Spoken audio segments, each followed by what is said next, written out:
Hi everyone, welcome back to another video from Webtech Tutorial. In today's episode, I am going to show you how to download Ubank application on your iPhone.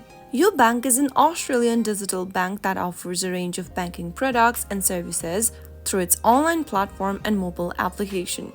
So in order to download the correct Ubank mobile application, go ahead and open up your App Store from your iPhone. Now, go to the search box and type in Ubank and search. Look for this application and then tap on the download button once you see this interface. Wait for the application to download and install, which will take a couple of minutes. Once the app is downloaded and installed, you can launch it open and start using its products and services. Tap on the open button from the interface and there you have successfully downloaded Ubank online banking account. So that is how it's easily done. If you found the video to be helpful, go ahead and give us a thumbs up.